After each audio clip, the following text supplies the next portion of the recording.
On that day, I knew that there would be traffic out on Lake James. I decided to call a friend of mine who I knew was on Lake James, Nick Jemison.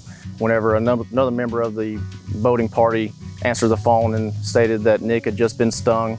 They did not know what he was stung by, but he was going into a shock.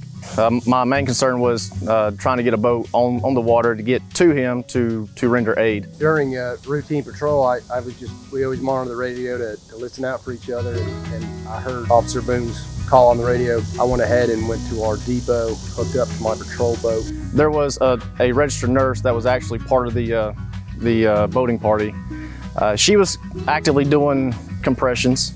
At that point in time, I ran down to the boat with a EpiPen while she was doing the chest compressions. I administered a dose of Epi to the patient. And I immediately ran down towards the boating party. He had informed me that he had given a dose of Epi.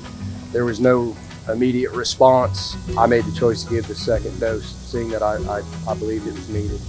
He was in dire need of aid, and if we did not render aid that day, I truly think that the outcome may have been different. Time was not on our side. Nick was in bad shape. We both carry Epi.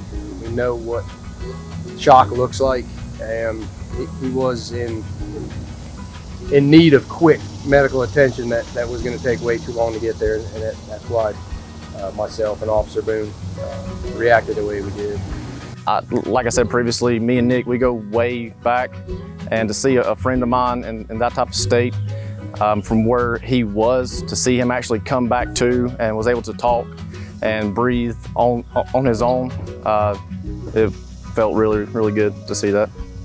After the patient had been loaded up and transported to the hospital, we took it upon ourselves to go ahead and get that vessel out of the water. Why did we go the extra mile? That's just what we do. I mean, whenever somebody is in need, we try to help not only them, but also their family members.